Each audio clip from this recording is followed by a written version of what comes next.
दादी अब आप क्यों परेशान हो रही हैं? चांदनी उन्हें मना लेगी। आप चलिए मेरे साथ, मनोरमा कहते हैं। पिंकी, आज सुबह भी दादी उस पार्लर वाली लड़की को इसीलिए हिलाई ताकि चांदनी मुझसे दूर रहे। इसलिए सुबह से चांदनी मुझसे भाग रही थी। और तो और दादी ने उसे मेरी हल्दी में शामिल होने के लिए मना कर दिया।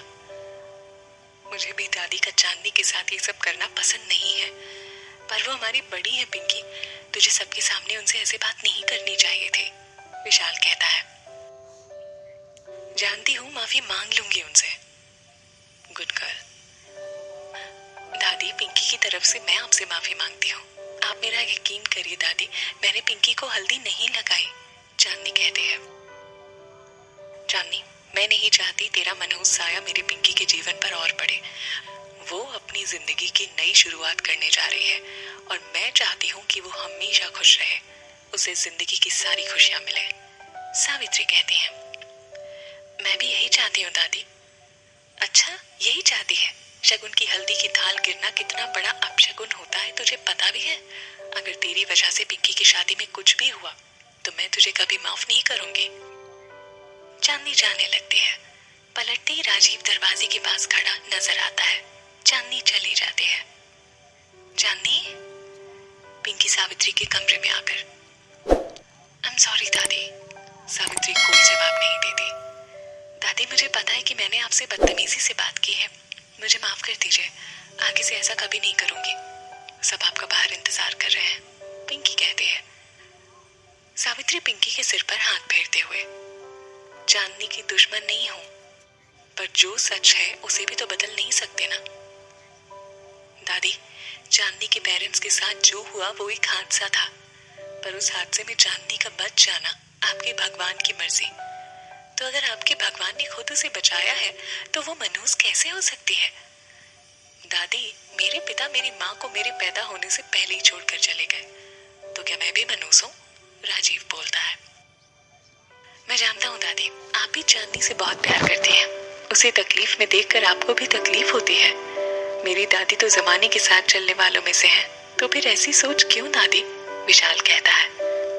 दादी, अगर चांदनी मनहूस होती तो आपके भगवान को भी उसे मंदिर में नहीं आने देना चाहिए। आप ही तो कहती हो कि भगवान सबको एक नजर से देखता है, तो हम कौन होते हैं इंसानों में भेदभाव करने वाले? आपने कभी सोचा है दादी कि क्यों आपके भगवान ने सिन्हा अंकल और सुमन आंटी की गोद सोनी रखी, और क्यों उस हादसे में चांदनी की जान बच गई? क्यों चांदनी सुमन आंटी की गोद में आ गई? क्योंकि भगवान शायद ये चाहते थे कि चांदनी सुमन आंटी की गोद भर दे। तो जो लड़की किसी के सोने घर में बाहर लेकर आई हो, उसे मनहूस कहकर आप सुमन आंटी को कितनी तकलीफ पहुंचाते हैं? राजीव कहता है। दादी, अगर चांदनी चाहे तो हर बार आपको पलटकर जवाब दे सकती है, पर वो ऐसा कभी नहीं करती। जानती है क्यों? क्योंकि वो आपसे बहुत प्यार करती है, उसके लिए आप उसकी दादी हो, विशाल कहता है। बीजी, अगर मेरी चांदनी की वजह से पिंकी की शादी में कुछ भी अपशगुन हो सकता है तो मैं चांदनी को ले जाती हूँ। अब वो यहाँ नहीं आएगी, सुमन कहते हैं। सुमन बाहर आकर चांदनी का हाथ पकड़कर, चल मेरे साथ।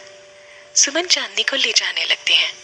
सावित्री कमरे से बाहर आकर, चांदनी कहीं नहीं जाएगी सुमन। सुमन रुक जाती है। मनोरमा, हल्दी का थाल लेकर आ। जी। मनोरमा थाल लेकर सावित्री को देती है। चांदनी, पिंकी को हल्दी नहीं लगाएगी? चांदनी रोने लगती है। लगा बेटा। चांदनी पिंकी को हल्दी लगाती है और पिंकी चांदनी को। दोनों एक दूसरे के गले लगकर रोने लगते हैं। अरे, सब लोग ऐसे चुप क्यों हो? शादी का घर है, कोई ढोलक तो बजाओ। ढोलक बजने लगते हैं और सब नाचने लगते हैं। सावित्री पिंकी और चांदनी को गले लगाते हैं। थैंक यू राजीव, विशाल कहता है। विशाल, चल हम भी नाचते हैं। तू जा, मैं आता हूँ। विशाल भी जाकर सबके साथ नाचने लगता है। पिंकी राजीव का हाथ पकड़कर उसे भी नाचने के लिए बीच में ले आती है। चांदनी हाथों में हल्दी छिपाकर विशाल को लगाने जाती है, पर विशाल चांदनी को देख लेता है। चांदनी हल्दी लगाने ही लगती है कि विशाल हट जाता है और चांदनी गलती से राजीव को हल्दी लगा देती है। राजीव को बहुत गुस्सा आता है। विशाल जोर जोर से हंसने लगता है और चांदनी डर जाती है। ये क्या किया तूने चांदनी? राजीव को हल्दी लगा दी। राजीव को तो ये सब जरा भी पसंद नहीं है और तूने उसे जानबूझकर हल्दी लगा दी। कोई बात नहीं राजीव, तू जाकर साफ कर ले, विशाल कहता है। सॉरी, वो गलती से। चांदनी, आज तो तुमने बदतमीजी की हद कर दी है। तुम्हें पता था कि मुझे ये सब बिल्कुल पसंद नहीं है, फिर भी तुमने। राजीव कहता है। तुम्हें ऐसा नहीं करना चाहिए था चांदनी, विशाल कहता है। विशाल, तुम क्या? विशाल, मैंने थोड़ी कहा था तुम्हें कि राजीव को हल्दी लगाओ। विशाल चला जाता है और चांदनी भी राजीव को गुस्से में देखकर भाग जाते हैं। राजीव गुस्से से। चांदनी चांदनी भागकर छत पर चली जाती है। छत पर कोई नहीं है। हर जगह झलमिलाती रोशनी लगी है। चांदनी खुद से। चांदनी, अब तो तुझे उनसे कान्हा जी भी नहीं बचा सकते। लोगों का तो पैर कुल्हाड़ी पर लगता होगा, पर तू तो खुद कुल्हाड़ी ढूंढकर अपने पैरों पर मार लेती है। बिना तुझे सुनाए वो अब रहने वाले नहीं है। पर तू इतना डर क्यों रही है? हल्दी तो लगाई है, कोई कीचड़ थोड़ी मल दिया है।